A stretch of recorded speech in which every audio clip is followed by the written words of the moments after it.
అరే ఈ red colour flowers సీడోలు పెట్టరు పెళ్లి మండపంలో పెట్టమన్నా నేను అయినా తెలియలేదురా మీ ఎవరికి, నేనే చూసుకోవాలన్నీ.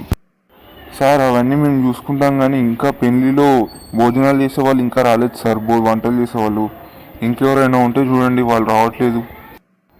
అరే ఇప్పటికిప్పుడు సడన్గా వంట చేసేవాళ్ళంటే ఎక్కడ దొరుకుతారు? అయినా నాకు కూడా టైం కావాలా. వంట చేసేటోళ్ళు ఎందుకు రావట్లేదంట? ఏమన్నా ప్రాబ్లమా? డబ్బులు తక్కువ ఇస్తున్నాం వాళ్ళకి? ఎంత అంటే అంత డబ్బులు ఇస్తాం, తొందరగా రమ్మని చెప్పు, వంటలు అదిరిపోవాలి. నువ్వే చూడు ఎవరినైనా. చూస్తాం సార్, కానీ బాగా చాలా ఎక్కువ ఖర్చు అవుతుంది. అలాగనే లైట్లు పెట్టే వాళ్ళు కూడా రాలేదు, ఇంకా చాలామంది ఉన్నారు, వాళ్ళందరినీ విడవాలి, చాలా ఎక్కువ ఖర్చు అవుతుంది. అరే ఇది ఎవరి పెళ్ళో తెలుసా? మా పెళ్ళి. ఎంత డబ్బులు ఖర్చు అయినా పర్వాలేదు, నువ్వు వంట వాళ్ళని తీసుకురా, అందరినీ తీసుకురా, పెళ్ళి మాత్రం బాగా జరగాలి. అయ్యో పెళ్లి కొడుకు వాళ్ళు వచ్చేస్తున్నారు. సో మామూలుగా మన మిడిల్ క్లాస్లో పెళ్ళిళ్ళు అనేవి చాలా ఇంపార్టెంట్గా చూస్తారు, కాబట్టి పెళ్ళిళ్ళకి బాగా ఎక్కువగా అయితే డబ్బులు ఖర్చు పెడుతుంటారు.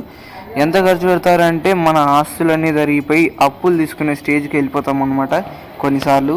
అయినా సరే పెళ్ళిళ్ళలో మర్యాదలు మాత్రం అస్సలు తగ్గకుండా చూసుకోవాలి. అందరు రిలేటివ్స్ని బాగా చూసుకోవాలి, అందరికీ మంచి గ్రీటింగ్స్ అయితే ఇచ్చి పంపించాలి, గిఫ్ట్స్ కూడా తీసుకోవాలి, కట్నాలు కూడా రాయించుకోవాలి. సో ఫ్రెండ్స్, మనకు మామూలుగా పెళ్ళి అంటే ఏం గుర్తుకొస్తుంది? సంగీత్, బారాతు, ఆ తర్వాత పెళ్ళి, రిసెప్షన్, ఇవే గుర్తుకొస్తాయి. కానీ మన పాతకాలంలో పెళ్ళి అంటే 9 రోజుల పండుగలా ఉండేది. అండ్ ఆ పెళ్ళిళ్ళలో అన్ని అవసరమైన వస్తువుల కోసం అన్ని వర్గాల వాళ్ళు కలిసి పెళ్ళి అయితే ఘనంగా చేసేవాళ్ళు. దానికి కొంచెం డబ్బులు ఖర్చు అయ్యి పర్వాలేదు. బట్ ఈ ట్రెండీ జనరేషన్లో మాత్రం ఖర్చులు మామూలుగా ఉండట్లేదు. ఆదాయం తక్కువ ఉంటుంది కానీ ఖర్చులు ఎక్కువ ఉంటున్నాయి. పెళ్ళిళ్ళకు ముఖ్యంగా ఆదాయం మాత్రం అస్సలు సరిపోదు ఇప్పటి కాలంలో. అండ్ పెళ్ళిళ్ళకు చేసే ఖర్చులు ఎలా ఉంటాయో చూద్దాం. అలాగే ఏముంటుంది, పెళ్ళి అంటే మామూలుగా డీజేలు ఉంటాయి, భారత్లు ఉంటాయి, మెహందీ ఫంక్షన్స్ ఉంటాయి, రిసెప్షన్ ఉంటుంది. అలాగే పెళ్ళి రోజు రిలేటివ్స్ ఎక్కువ మంది వస్తారు కాబట్టి ఇవ్వాలని రిసెప్షన్ రిసీవ్ చేసుకోవడానికి రిసెప్షనిస్టులు, అలాగే పెళ్ళిలో వివిధ రకాల ఐటమ్స్, డ్రోన్ షాట్స్, అలాగే ఫోటో షూట్స్, అలాగే ప్రీ వెడ్డింగ్ షూట్స్, ఇలా చాలా రకాల ఖర్చులు అయితే ఉంటాయన్నమాట. 4 రోజులు జరిగే పెళ్ళికి 10 నుంచి 20 లక్షల ఖర్చులు అయితే అవుతాయి. అండ్ ఈ వెడ్డింగ్ ప్లాన్స్ చేసే వాళ్ళు మాత్రం చాలా ఎక్కువ అయితే తీసుకుంటారు అనమాట. మామూలు మిడిల్ క్లాస్ వాళ్ళు అయితే అప్పులు చేసి మరీ పెళ్ళిళ్ళు చేస్తుంటారు. సో ఇంత ఎక్కువ ఖర్చు పెట్టి పెళ్ళి చేసేది జస్ట్ 4 రోజులు మాత్రమే, అది కూడా హెవీ సౌండ్స్తోని, అందరినీ ఇబ్బంది పెడుతూ, పక్క నుండి పొల్యూషన్ చేస్తూ, సో ఇలా ఇన్ని చేస్తూ ఒక పెళ్ళిని అయితే చేస్తారనమాట. కొన్ని జనరేషన్స్ ముందు జరిగే పెళ్ళిళ్ళు ఏంటంటే ఖర్చులు తక్కువగా ఉండేది, చాలామంది హెల్ప్ చేసేవారు, ఊర్లో వాళ్ళందరూ కలిసి ఒక పెళ్ళి చేసేవాళ్ళు.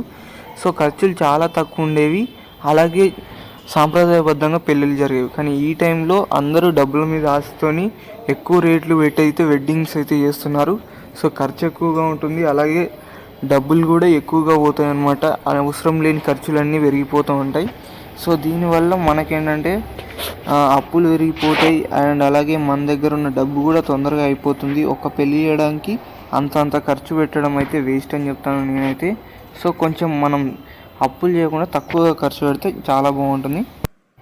సింపుల్గా మీకు చిన్న ఎగ్జాంపుల్ చెప్తాను, అదే అంబానీ కొడుకు పెళ్ళి అనమాట.